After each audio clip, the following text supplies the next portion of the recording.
me back to the place I know, with the mystery shack and the forest gnomes. I'm already packed, so come on, let's go. Don't get me started, my heart's in Gravity Falls. Ding dong, bing bong, bing bong, bing bong, da da da da da da da da. Ho ho ho ho! Welcome to Mystery Shack Look Back, a nostalgic time capsule and no spoiler book club of the original Gravity Falls fandom. Ho ho ho! We are your curators. I'm jolly old Charlie, and I am Hanukkah Ella, because I think at this point it actually will be Hanukkah. Yeah, you're right. Oh. Okay. Well, we are also joined once again by our very festive docent, Michael William Hunter. Woo! Hi, I'm an overgrown elf. Good for you. Michael, today is December 1st, but I'm already feeling the spirit. I've already listened to Pokemon Christmas Bash at least 17 times. Oh, wow. Yeah. Which I don't think it's really up for debate, but the greatest album ever made. I'm Ash here with Pikachu. Merry Christmas. Happy New Year, too. The holidays wouldn't be the same without roasting chestnuts on Charizard's flame. Santa, can you help it go faster to become a Pokemon master?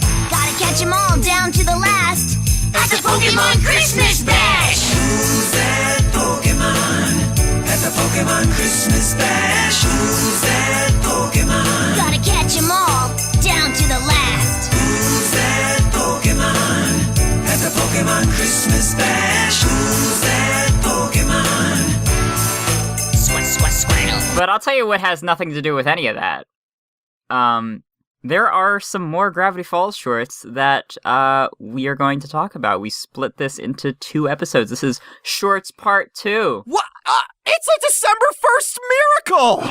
Whoa! The Decemberween Snick-a-Man came early this year.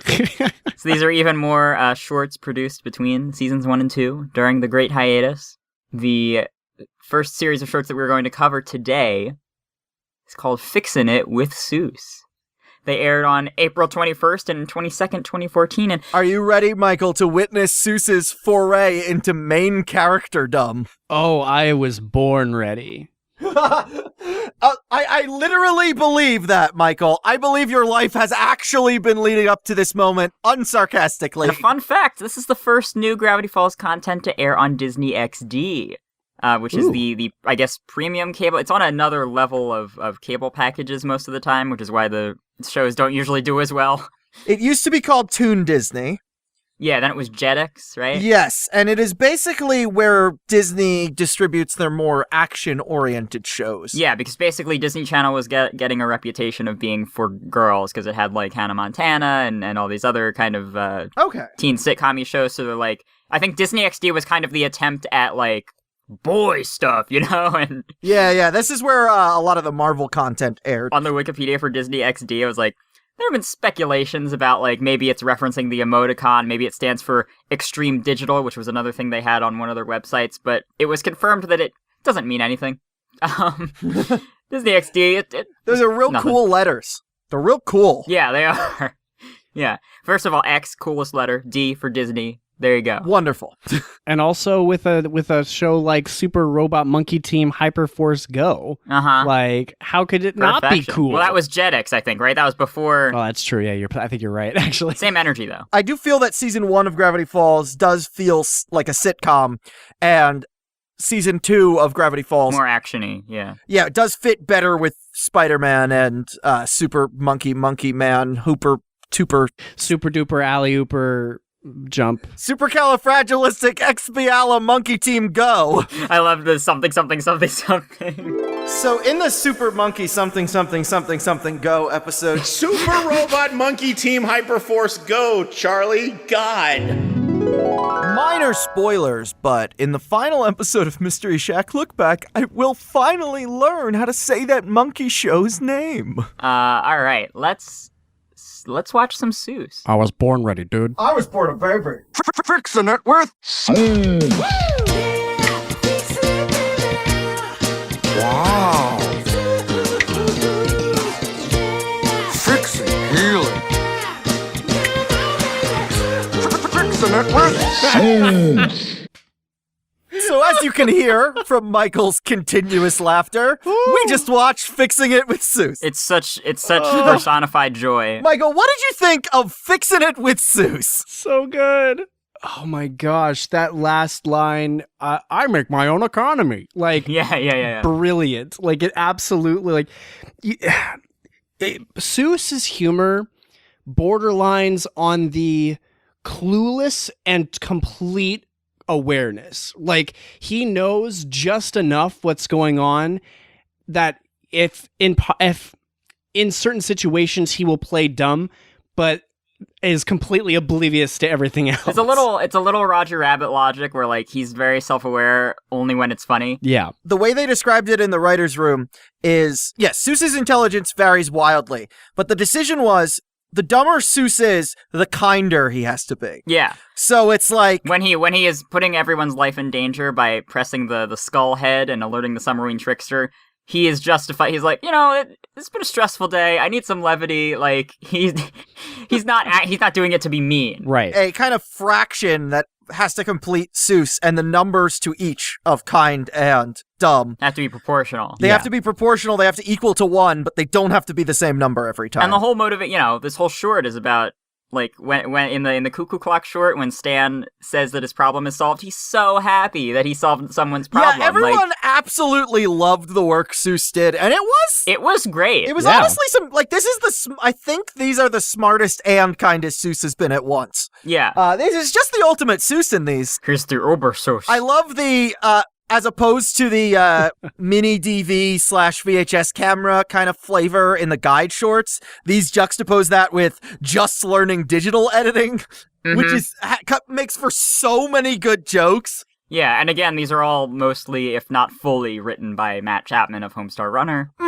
Right. Which I to the extent that I feel a written by credit would be redundant. Yeah. So was that him singing at the I'm theme pretty song? sure that's him singing. Yeah. The Fixing It with Soos theme. He did say, and he hasn't gone on to say which song, but when he would write songs into scripts, because, in Homestar he would do everything himself, just record a demo of that song. And he said one of them just made it into the show as is. I don't know if it's this one. I also noticed the video editing software he's using is Autographics, which No, I think that's like he's basically using that equivalent of Premiere and doesn't have access to Final Cut. It has like the free trial watermark, but I thought because the rest doesn't. So I think Autographics is like a separate software he doesn't have. Mm-hmm. Yeah. And then, but I thought the name reminds me of Videlectrics in just like the... Yeah, absolutely. You need good graphics. And like the fact that they drew like the bad green screen, like the chroma key, around Soos. The chroma key artifacts, just him stopping what he's doing to add effects later, and the people around him just being like, what? What's going on? Yeah. Yeah. I mean, I love the attention to detail with that joke, because that joke implies that the footage that Soos is using to key into the video is such a low quality that it can't properly key out the green, which kind of makes sense because of like what we've been seeing, like a Dipper being used using like a VHS type camera situation. Yeah. So it kind of makes sense that somehow he managed to take VHS quality and tried to edit that in a digital format. It's so good. It's like the attention to detail on every aspect of this is very well done. I would be willing to bet this will not be the last time Michael watches these. Oh no, I kind of want to go back and look at all the Easter eggs and that. I kind of want to have them playing on my eyelids every time I close my eyes. Do you want to go? Do you want to go for another go around? Yeah. Give me another hit. Give me another hit. You want another hit, Michael? Just one more, and then I'm good. I'm good. I swear. Because I know on your podcast you get to watch everything twice. All right, we're going back. Oh, are we? Yeah. Okay. Fixin' it with Soos. Wow. Fixin' healing. Fixin' it with Soos. All right, we have once again watched Fixin' It with Soos. Oh, that was so good. I think it's even better the second time. Yeah. I love in the Cuckoo Clock short the cutaway of Stan just utterly wailing on the clock. This is not an accident! Yeah, similarly to the sousaphone gag of like it does what it needs to do as a cutaway. Yeah. And Soos is using the break room that he got in Carpet Diem, the secret room that they ended up giving to Soos. He has Soosed it up. He has decorated it perfectly. He even has a picture of Stan up on the wall. His surrogate father figure. Yeah. Oh my goodness. Michael, any new observations on the second go around? Yeah, there's just a lot of little notes there. A lot of little references too, like with the subtle what is it, like pimp my car or something my like ride, that? Pimp yeah. my ride, yeah. With like the birdhouse is like, oh yeah, and it kind of became like a little bit of a Cribs type of thing, which Yeah. Oh, that's true. Yeah. it's very Matt Chapman to take an initial concept as being funny and then taking that 3 different ways. Like that's something that we talk about on Come On Fhqwhpods a lot, is how a simple topic can be turned 3 different ways and continue to deliver the same type of joke but in a new way. And so in the beginning it's like, oh yeah, look, I fixed it. Breaks it immediately. Oh, you know what it needs? It needs leopard print, and immediately just turns into a new parody, and it's pretty great. Yeah, and he is genuinely improving these objects. Yeah. And to the specifications, to the tastes of his clients. Of the client, yeah. Right. No, he's doing. I mean, last episode we theorized that he might be an artistic prodigy. We're now paused on the airbrushing he did on the back of the golf cart. I don't think It's not a question anymore. it's not a no. It's not a theory. The man is a visionary. And I'm sorry for ever even wondering about it. I'm sorry for ever even questioning. I'm so sorry. I questioned the world's most perfect man. The awesomeometer, the scale from 1 to 10, starts, not cool, bro. And then 2 is get the hence. 3 is I've seen better. 4, that'll do. 5, good job. 6, that's more like it. 7, more better, baby. 8, so smooth. 9, eagle with shades, dude. And 10, so cool, it's hot. I think it's the perfect scale, and I think if you were to rank these shorts on the awesomeometer, what would you say? Oh, it's so cool. It's hot. It's a 10 out of 10. Yeah. There's not even one eagle with shades moment in here. No. Yeah. Matt, you shouldn't have. It's on Hanukkah of all days. I know. What a gift. So next we are going to watch what are known as the TV shorts. Which is a little confusing because obviously they did air on TV. All of or these. did they? So these are the 4th series of shorts. They aired on April 23rd and 24th, 2014 on Disney XD. But a lot of these shorts first aired in Russia, like months before they ever were officially released in the US. Interesting. Earlier, Ella linked me a video posted on VK, which whenever someone needs context on what VK is, my Russian wife, Nia, says Russian Facebook. Okay. Ella sent it to me in the caption, TV shorts in the original Russian. And I'm like, what in the There was a gift set that was posted by Heck Yeah, Gravity Falls, and MLPNGF.tumblr.com reblogged with, where did you find this? And Dipper the Destructor reblogged with the VK link and said, for now it's only in Russian, unfortunately, but that's how this short, like, got around, and a lot of the others too. And I remember just watching those versions first, and there's no subs, it's fully in Russian. Just kind of doing guesswork to figure out what's going on. And then people eventually posted transcripts that were translated. But, like, goes to show how desperate we all were for new content. For breadcrumbs. That I couldn't wait for, like, any translation. I was just like, I need it. Like some table scraps fall off the floor and you eat them like a dog. Yeah. Ella, how would you rate the Russian dub voice for Soos? I mean, if it's anything Soos related, it's gotta be 10 out of 10, Oh, so cool it's hot? So cool it's hot, yeah. Okay. Yeah. So now we're gonna watch them in English. I'm sorry we're watching the dub and not the subs. Man. As long as you've read the manga, that's fine. Is it ready? Hold on to your pine tree hats. Gravity Falls is coming to Disney XD. Don't know what we're doing here, but I am loving these fake mustaches. And bringing 4 never-before-seen shorts. Hey, you. Not those shorts. Short little episode thingies. Aren't those illegal? You bet your life they are, baby. 4 nights in a row. See a Gravity Falls episode followed by a brand new short. Take a good look. Gravity Falls starts next Monday night at 8/7 Central on Disney XD. Beats just staring at a blank wall. Barely. So we just watched Gravity Falls TV shorts. Not in the original Russian, but I think the English dub is pretty good. I think they do justice to it, for sure. So yeah, the setup basically that Mabel and then Stan are watching Gravity Falls public access television and seeing what kind of shenanigans this townsfolk get up to. Very, very Springfield, very Simpsons, where like you kind of know everybody at this point. Yeah. And of course, we've already talked about this, but both shorts begin with, the something. Yep. Yep. Gravity Falls public access TV. Beats just staring at a blank wall. Barely. Gravity Falls Public Access TV.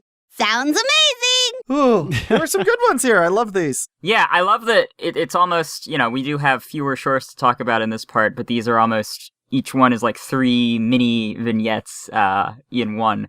We start out with the Mystery Shack commercial, which is edited by Soos. Yeah, because you're seeing more of the chroma key artifacts and all that stuff. And my favorite from this one specifically being the doubling. The split screen not timed correctly. Yeah, when Stan has to talk to himself. I heard Michael let out a belly laugh when there was the long pause before the second Stan responded. Yeah. But don't take it from me. Take it from me. What? Who are you? I'm the real Mr. Mystery. The great deals at this place are making me see double. Making me see trouble. Idiot.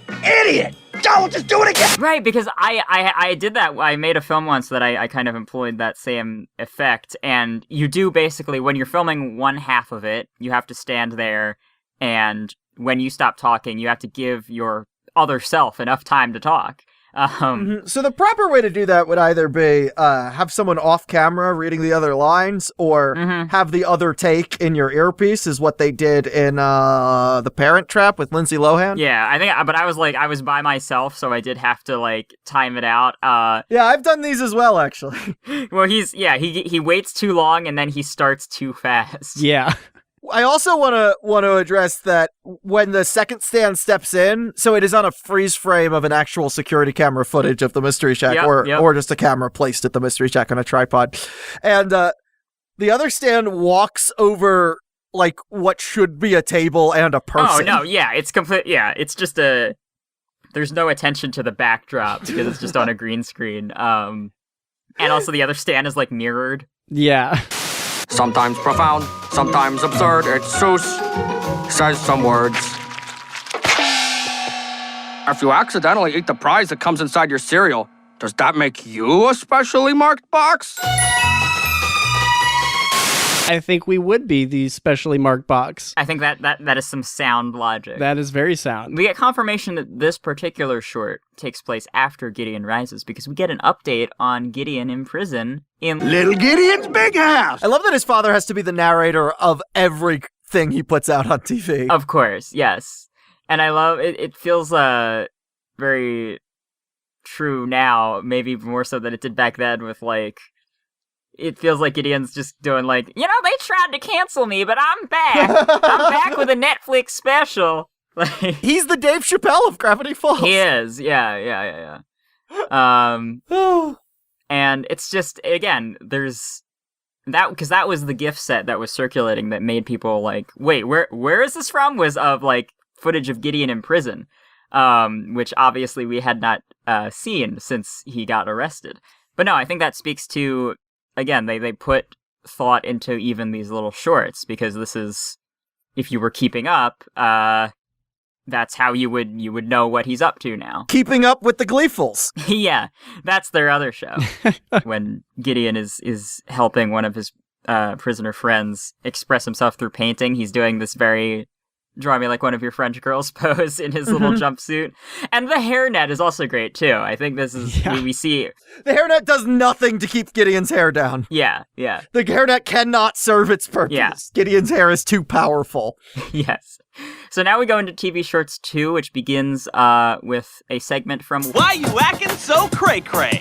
where we see a little bit more of what Sassika does on this show. Not much. But Lazy Susan got on Why You Acting So Cray-Cray. Yeah, Lazy Susan got on there. She seemed very happy to be there, even though I feel like you have to know. I also don't think Lazy Susan did anything too cray-cray. Yeah, no. She dressed up some cats.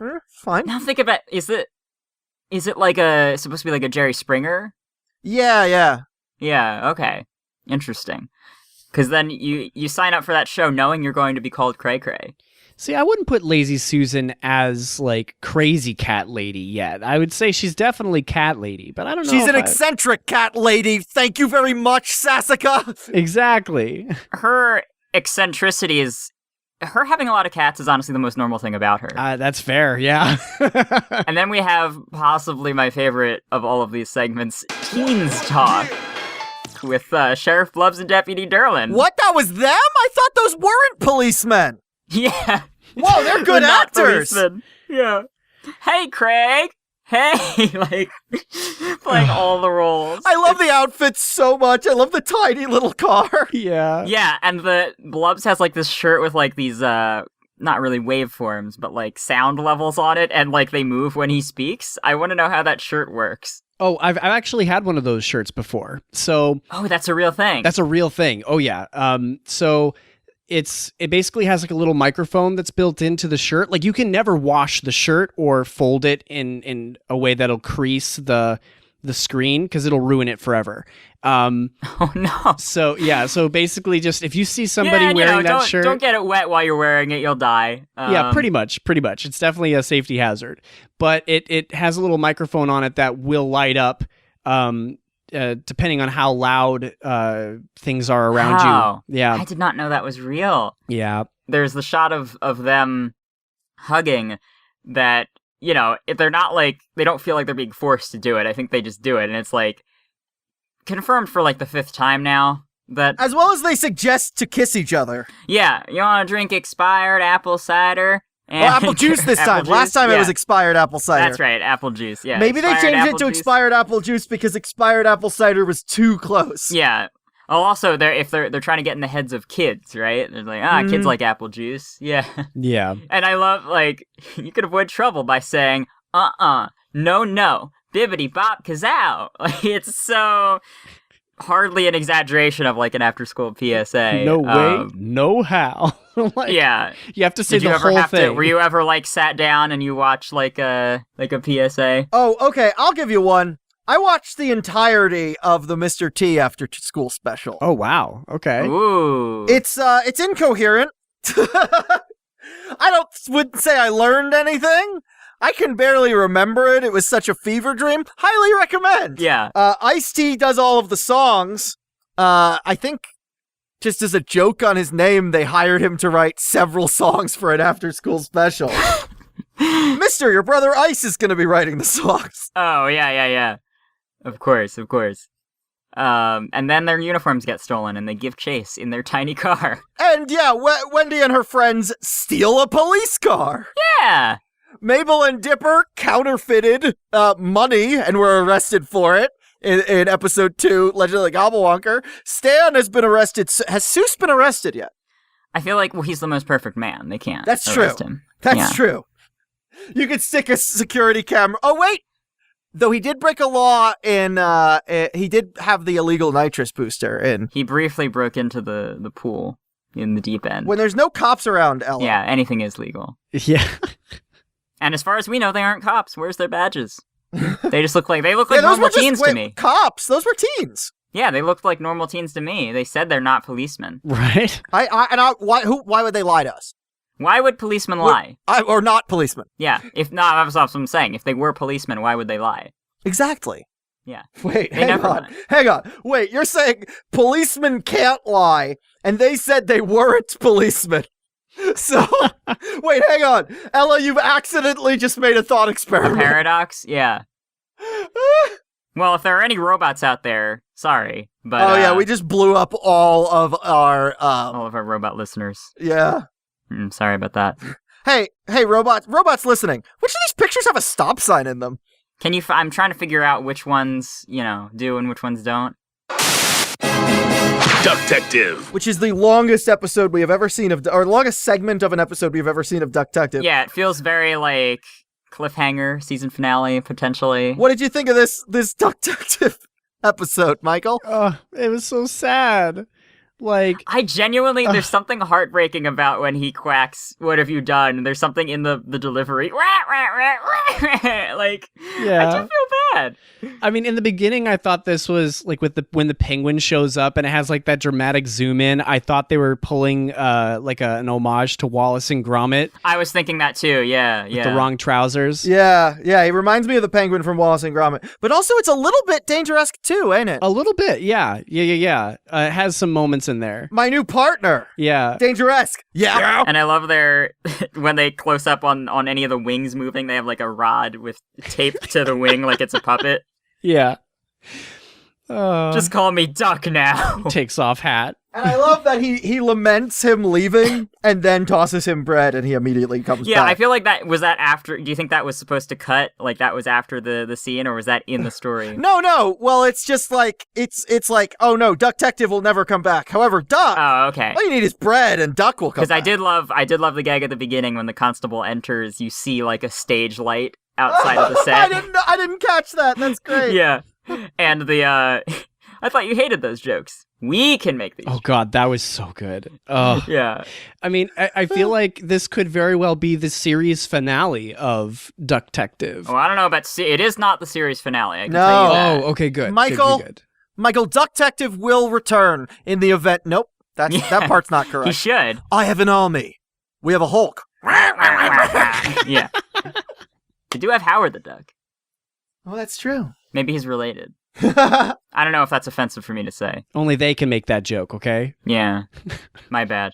All right. Oh, yeah, and there's a corpse. There's just straight up a corpse. Yeah.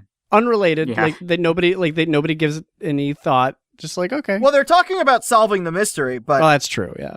the corpse is not the focus of the scene. Then they kind of started arguing because he said something mean to Steve, the penguin. I love that Duck-tective's name is birth name is Duck. He goes by Duck-tective as a detective. Meanwhile, the penguin gets like a name. Yeah, Steve. He looks like a Steve. He does look like he looks a little. Wait, we're back on the Steve count, Ella. Oh yeah, is that our fourth Steve? I think that is our fourth Steve. Yeah. Next up, we will watch the 2 Mabel Scrapbook shorts. Ooh. These aired on June 2nd, 2014 on Disney XD. But I'm pretty sure we're circulating well before then from the releases in other countries. Wow, we've had a lot of good memories this summer. Whether it was battling gnomes, solving mysteries, or winning that dog sled race against that space lizard.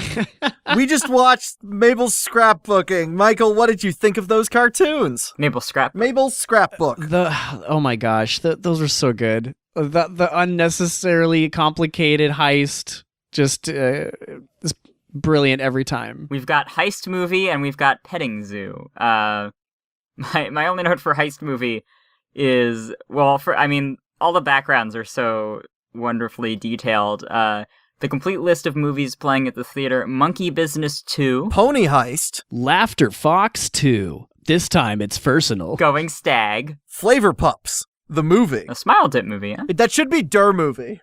Yeah, it should be. Der Film. Yeah. Das Flavor Pups. Der Film. Duck-tective 3D. We have Toy Storage 2, which is probably my favorite. That is literally your favorite movie, yes. It is literally my favorite movie. We have Puppy Pals 3. And Grandpa the Kid again. Oh, God. I do love how many of them are based on TV shows and things that we've already seen in the universe. So I guess this kind of might explain the whole Duck-tective finale. It was leading into the movie. Oh, you think it's leading into... Okay. Oh, that's why that episode was so dramatic. Yes, because the movie was about to drop. So the series is not over. Duck-tective but 3D to understand what's to it was the come. build-up to the movie. Yeah. So that's why it was okay. Yeah. So they're bringing Duck out of retirement to make him Duck-tective again. Ella, I have worked at 4 movie theaters. That's true. You did. Michael, you've worked at a movie theater, correct? No, I haven't worked at the movie theater. Oh, David has. did. Okay. Yeah. Sorry about that. No, it's okay. But I will tell you this. I had many slow days where I took it upon myself to entertain my coworkers.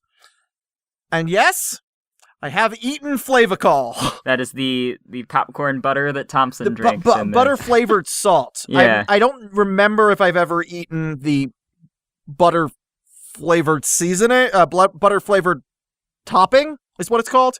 But I have eaten the butter-flavored salt. And also, when we finally added the green flavor to our slushie stand, and someone who was required to sit behind a desk and I was sweeping theaters asked me to fetch them one, I gave them 2 cups. I said, one of these is the new green flavor, which you have never seen before and don't know the shade of. The other is blue slushie that I mixed Fhqwhpol into. Choose wisely. Oh my gosh. Did they die? No, then I laughed and took the Fhqwhpol one away and threw it out. Oh, okay. I didn't want to actually kill anyone, Ella. Not that day. At least, if there are any law enforcement authorities listening to the podcast, that is exactly how it went down. Yeah. Don't Google it too hard.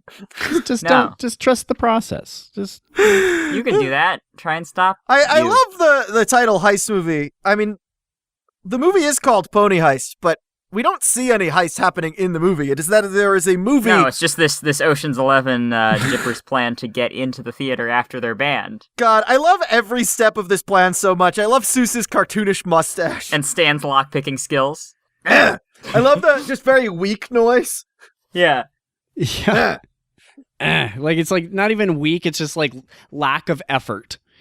Yeah, and Thompson's being a real. I guess he's probably just like a stickler at his job, you know. I also love finding out that Lee, Thompson, and Nate are all co-workers, which would explain why Thompson is in their friend group, despite the fact that they don't really seem to like him. Yeah. Maybe. Yeah. Did they meet him because he's their manager? Yeah. I really legitimately think so. And I also love that means that the only member of that friend group that is unemployed is Robbie, but he's in a band. I don't have time to work. He's an Mom. artist. Yeah. I'm an artist. artist. I love that Mabel has pre-planned riffs for during the film, which is a really simple riff that she does need to read her list to remind herself of. Yeah. She does not have any of these memorized. But I think it's like a double subversion because obviously that would be a really annoying thing to do, but everyone loves it. Mabel for next season of MST3K. Right. I would be lying if I said that I didn't end up doing that in the theaters one time. I deeply regret What doing film? That. I think it was Scream 4. And more like Scream Bore. Am I right? But there was a moment where like one of the characters is like I don't know if I should spoil it. It's just like basically this one character. Well, this isn't a no spoiler Scream 4 podcast. Oh yeah, then that's right. So one character is self-harming themselves by like throwing them against the walls and like jumping on furniture, like crashing through a table and stuff. And I ended up saying like, "Go big or go home." And I'll give you my experience of it. I had 2 roommates, so I purchased 3 tickets to Sonic the Hedgehog, the film. Okay. The last movie ever to come out. One of my roommates said they weren't sure if they were available at the time I picked. So, and I said, all right, just let me know. And enough time had passed that I wound up inviting someone else because I already had a ticket. And they said yes, and then my roommate was like, okay, turns out I'm free. And I'm like, oh, okay, just buy a ticket. Uh-oh. And I linked them the theater, and I'm like, wait, you could just send a link to buy a ticket at the same showing. So I put the link up on Facebook and tagged everyone I knew. So then an entire row of the theater was filled with me and my friends and colleagues. Oh my God, were they like reserved seats? Yep. A miniature cast reunion of experimental film, actually. That was the first time I saw Joseph Sullivan, who played Jamie Husband from Of Montreal, since I think we shot that film. Wow. And I briefed them all beforehand and said, we all have to say meow with Sonic. I remember this now, yeah. And sure enough, we did. That's great. When James Marsden finds something in his shed and Sonic has nowhere to hide, the entire row, some more hesitantly than others, got nervous and kind of chickened out, but they said it quietly. Meow?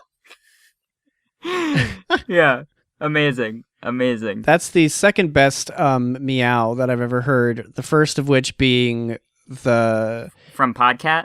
Well, okay, then third best, third best being Cats Don't Dance. Remember when the big guy is like, yeah. What does the kitty cat It's go? been a while since now I gotta rewatch Cats Don't Dance. Such a good movie. Such a good movie. Welcome Anyways, to our Ella. Cats Don't Dance rewatch podcast. No spoilers. Hey, I'm just gonna spoil something real quick. The cats do actually dance in the film. What? But sorry, Charlie. Mr. Simpson, this is the most blatant case of false advertising since my suit against the film The Never-Ending Story. I hope somebody got fired for that blunder. So in Petting Zoo, the Pines family all visit a petting zoo. Who would have thought? Oh, that's why it's called that. Okay. Right. And they meet Octavia, the 8-legged cow, brought to you by the toxic waste from the Northwest Mudflaps factory. So this is just the three-eyed fish, right? Like, this whole short is just Simpsons references. This has some crazy Simpsons energy. Up till now, we know the Northwests are high society in Gravity Falls because of the Northwest cover-up founding the town, but I think we see even more of the family's influence with the Mudflap factory. Where they have become Mr. Burns. Yeah, I mean, they're already pretty Mr. Burns-esque. But now they've gone full Burns. And you never go full Burns. No. Yeah. Apparently, this short was used to test storyboard artists for Gravity Falls. That is a thing in the industry where storyboard artists applying for a job will get tests, usually hopefully paid. You shouldn't take an unpaid board test, but obviously this one was paid. This was an actual job, but I guess they were using it as a sort of training ground. See for season 2, who would they want to bring onto board more of the show itself. Which also would explain that there is a goat that is in the exact same art style as Gompers, but is clearly not Gompers. Well, he's colored different. Yeah, I think it's also that could be covered by people just watching the show quickly to try to glean the art style. Yeah, it's just how they draw goats in this style, I guess. But there are a lot of really great visual gags from these board artists. I love the gag of the farmer who we saw in Time Traveler's Pig. He plans to eat Octavia, and he's like, there's a shot of him taking 2 hamburger buns and like framing the cow in the middle, and we cut to his perspective, and it's really funny, and he's like salivating. And I think somehow through like, I guess the credits of this short, maybe in another country, through the credits, we found out the name of this farmer. This guy's Farmer Sprott. I know the Disney Plus versions of these do list the dub casts and not the voice cast. Yeah, the English but voice cast. I'm not sure how they would have found it out before Disney I don't know. Plus, but they did via this short, according to the wiki. But the wiki's also wrong about who voices him, so yes, I don't know. It's Alex. Alex admits it in the Time Traveler's Pig commentary. This is me. He says this is me doing my bad Foghorn Leghorn impression. But the wiki credits D. Bradley Baker. Now, interestingly, it used to credit Matt Chapman because I mistook it for Matt Chapman in this short specifically, where Alex is able to get the voice. Yeah, but it sounds more like I could believe that more than it being. Yeah, but well, no, D. I mean, are you intimately familiar with D's speaking voice? Oh, very well. Yeah, like I mean, I know he does all the clones in the Clone Wars, etc. Okay. He's on SpongeBob a lot. I know what his range is.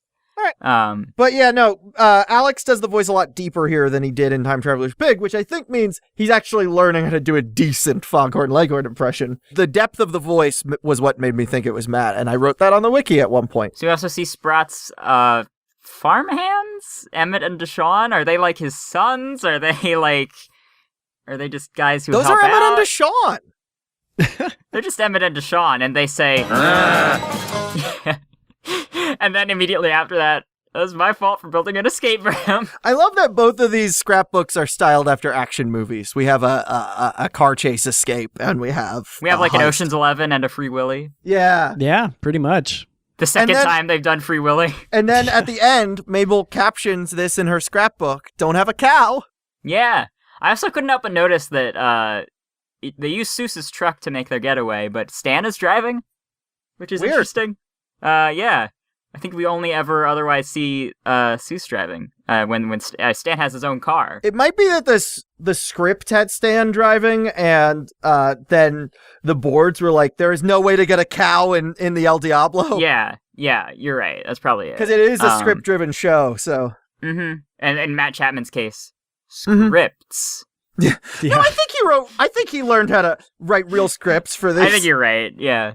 Not like the mess we see in Soapbox Doipy. And I always forget how disturbing the last gag is, where Octavia laser eyes like a vulture or some bird, and then grabs it with her tongue like a Yoshi. And then they don't even cut it. They stay on it because she slowly like pulls it into her mouth and then chews it. Slowly turns to make eye contact with the Pines family. Yeah. How beautiful. Yeah. And then you just have that lone Grunkle Stan run. Yeah. So you want to eat it to gain its powers. I respect that. Michael, do you know what time it is? No, what is it? What time is it? Well, it's time for America's hit game show! Name that! Whatever I called it last time! Woo! We have with us again, joining us from his triumphant round last time, Michael William Hunter. Michael William Hunter, is there something you would like to say to the people at home? Hi, Mom. Please don't send your mother my podcast. Look, I'm on a podcast. Michael, I think we should go right into the questions. And I'll go right into the answers. I think you might do quite well this round, Michael. Michael, in Fixing It with Soos, episode Cuckoo Clock. Okay. At the end, attempting to render the video makes his computer blow up. Join us next time as we fix my computer, because I think I crashed it permanently making some of those graphics. Did we get that? Save it for the explosions reel. Okay. I know you got this, Michael. Give me an instance in Homestar Runner of a computer exploding. That's a hard one. Well, the obvious answer, the easiest answer would be gimmicks when the Tandy 400 blows up. You even got the name of the email. I remember those days, Mike. Those were good days. What the crap? Whoa, we did... 100% accuracy so far. 1 today. out of 1. Michael, in TV Shorts 2, during Blubs and Derlin's PSA, when someone says something inappropriate, it is met with an alarm going off. Who wants to go drink expired apple juice and then kiss each other? Peer pressure emergency! Can you think of an instance of this happening in Homestar Runner? I mean, this whole entire instance is very much like the cheat commandos in the classroom. Woo, Michael! Michael is cleaning up this round. Woo! I might as well go home and get teen pregnant. Michael. Yes. In Mabel's Scrapbook heist movie, the title of the movie is Pony Heist. Yes. $12 a ticket. Pony Heist better be the best movie ever made. Can you think of a similar movie that appears at some point in the Homestar Runner oeuvre? Wait, what is this? Another callback to Commandos in the Classroom? Oh! And what's that one called, Michael? Oh man, isn't it just called Pony Fights? Oh! Tonight we've got the old family favorite, Pony Fights 2! Hey. All right! 3 for 3. Michael, if you get this next one, you will be the first ever perfect score in the history of this game show. Since I have to beat my own personal record. Yeah. Michael, but this one is a doozy. Those last 3? Okay. Those were easy. Okay. Here we go, Michael. In Mabel's Scrapbook heist movie. Okay. As Mabel is climbing on the ceiling, she stops by a gummy bear that is stuck nearby. Yes. Michael William Hunter, for the gold. For everything. God. Okay. For all the marbles. Name an instance in Homestar Runner of a bear-shaped candy stuck to a ceiling. Okay. Well, isn't it Homestar Runner like spitting those Teddy Grahams up on the ceiling then? Okay, yes, that is exactly what happens. Yeah. We just need either the name or the subject matter of the strong bad email. Oh boy. This isn't is this like the Couch Patch episode? Oh my god, I was right. Oh, okay. It was not so long ago that I was in Strongman's basement spitting Teddy Grahams all over the place. Boom! One of them got stuck to the ceiling. Ella, tell him what he's won! You've won a brand new old AMC Gremlin. Ooh, an old new. What do you say we take that new old AMC Gremlin for a spin down to the Hall of Conspiracy? Well, actually, there are no keys, and the doors and windows don't open from the inside. So I guess we have to do the Hall of Conspiracies stuck here inside of this gremlin. Ladies and gentlemen, right this way to the Hall of Who am I kidding? This is the worst road trip ever! So at the end of the Mystery Shack commercial, there is a disclaimer that goes by real fast in typical infomercial fashion.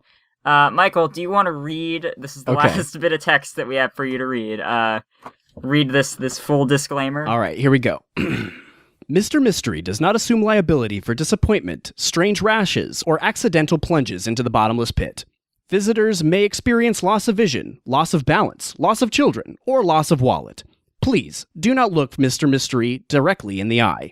Not responsible for uncontrolled fits of rage or fits of pants. Remember to tip your waitress. In the event of no waitress, remember to tip your Mr. Mystery. In the event of no tip, you will be escorted from the premises. Kids admission, $30, because they smell bad, and that one keeps doing that weird thing with his legs. Side effects may include existential quandaries and sudden moral relativism. So, it's not really many secrets in these shorts, but some little Easter eggs. There's also the fact that Gravity Falls maximum security prison, that opening shot that we see in Little Gideon's big house, that was one of the images that flashed on Bill Cipher in Dreamscapers when he said, "Lots of things." Oh. We haven't really touched on this phenomenon yet on this podcast, but this does happen a few times where locations or imagery from future episodes will be shown very briefly. First instance is in The Time Traveler's Pig, when Blendon Blandon tries to use his camouflage suit. That gave us some early peeks at the Gravity Falls arcade and the Jurassic Sap Hole, where all the dinosaurs are encased in sap. It's not really a setup. They're not really putting any work into establishing it, but it's selling the fact that it's like a connected universe, that things exist even before we are formally introduced to them as an audience, and that there's a degree of planning put into the show, kind of like Lil Gideon, we technically saw 2 episodes before he was introduced to us. He's on the back of a magazine. And I just think, it's interesting. It's worth pointing out. Fun little, it's basically that, all of these episodes are in different states of production. And during season 1, which doesn't have a lot of continuity in the scripts, Alex would try to run back and forth between different offices and be like, "Hey, can you put this in here?" Yeah. You've got these completed backgrounds from a future episode. Let's shove them into. Yeah, like the backgrounds were done on those episodes, but none of the animation had started because the background artist is in house, right? Makes sense. Yes. That's Ian Worrell, I think, for season 1 at least. Yeah, Ian Worrell does the backgrounds, but then the animation is done overseas at Rough Draft Korea. So the backgrounds would be finished before the animation is. Yeah. So they kind of use that to create a sense of a shared universe. Alex should have spent that time sleeping. I don't think that's a controversial take. He has said the same thing on many occasions. That's a great idea. And Michael William Hunter, the world champion of Homestar Runner trivia, Michael William Hunter. Where'd you come from? Why are you here? Oh, well, I'm from the same place as Cotton Eye Joe. Okay. Then where are you going? Oh, well, I mean, that's kind of a personal question. Oh, okay. Well, if it hadn't been for you, if it hadn't been for you, I always heard it as da-da-do-do. Da-da-do-do, Cotton Eye Joe. For all we know, maybe that is what they're saying. But the podcast that I have mentioned earlier in this episode can be found on pipedreampodcasts.com. You can listen to those even if you have cotton in your eyes. Yeah. 9 out of 10 Cotton Eye Joes recommend Come on Fhqwhpods, a Homestar Runner podcast. I mean, funny enough, we do actually try to retell the email, and in at least certain degrees, at least the visual gags, we try to explain it verbally. Yeah, that's great. So for so if anybody who is blind or anything like that, who can't fully take in all of the funny little Easter egg details that way, can with our show. You can also follow us on Twitter and Instagram at Fhqwhpods. We post 2 episodes a week, Tuesdays and Thursdays. And we're the meat in that sandwich. We're right on Wednesday. Oh yeah, absolutely. Yeah. That was part of the plan. The other plan was that Gravity Falls 10th anniversary will be on a Wednesday. Mm-hmm. I did not know we shared a day with Tony Goldmark's releasing of Escape from Walt Disney when I first planned this podcast. Well, wait, where's that podcast? You're talking about so many podcasts. I wish there was one place where we could find all these podcasts. Oh, wait, all 3 of those podcasts are on the same website? Well, that sounds like the best website in the world. Whoever runs that place must be a genius. And a 2-time winner. Yeah. Of the Homestar Runner trivia Name that contest Homestar Runner parallel. Yeah. Yeah. Name that Homestar Runner parallel. PipeDreamPodcast.com. Ooh, nice jingle. So PipeDreamPodcasts.com, you're saying, is where you could find Come on Fhqwhpods, every episode of Mystery Shack Look Back, Escape from Walt Disney, and what's this? There's also one called How Did This Not Get Made that just started a new season? Wow. Yeah. That looks great. Wait. You're saying we have a Discord server that is also linked on that website? And wait, there's a Twitter that we link there too? Oh my God, we have an email. Ella!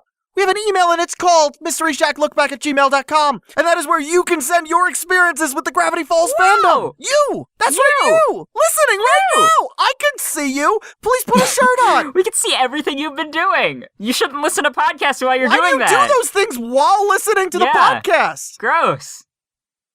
Anyway, thanks to Brian for making the instrumental to our theme song, and for voicing Stan on the Hall of Conspiracies intro.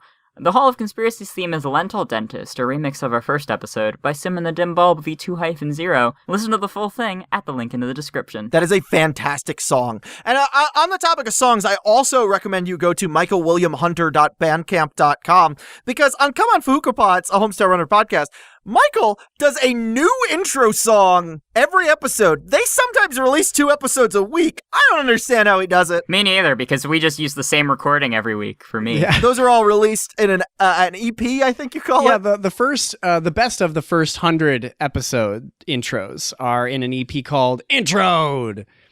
And the second one will come out probably when we're at past episode 200 at this point. And Adam New, thank you for all the stuff you've been doing with our mud flaps. Our mud flaps just flapping around, and you take that toxic sludge and turn it into a cow. Oh, we've had a lot of fun here talking about these shorts, but I think I'm about ready for this hiatus to be over. You folks out there. I mean, you've gone 3 whole weeks without full episodes of Gravity Falls. I mean, how painful must that be, right? Well, that's very interesting, Ella, because next week we are releasing our coverage of Season 2, Episode 1, Scarioki. But Ella, that's not all. Wait, you mean there's more to be excited about? That's right, Ella Cesare. Our coverage of Gravity Falls Season 2, Episode 1, Scarioki will feature episode director, Gravity Falls supervising producer, and My Life as a Teenage Robot creator, Rob Renzetti. Oh, well, that's good. Well, what? Rob Renzetti from the Gravity Falls crew is going to be on our Gravity Falls podcast to ring in Season 2 of the show? Just a week left to wait. You guys have made it this far. Wow, yeah, you guys really waited 3 whole weeks for this. That's more than anyone's fine, ever Ella. waited. Let it go! It was like 7 years ago. I can be bitter, but I can also play ukulele. I'll do both right now. Take me back to the place I know with the mystery shack and the forest gnomes. I'm already packed, so come on, let's go. Don't get me started. My heart's in Gravity Falls.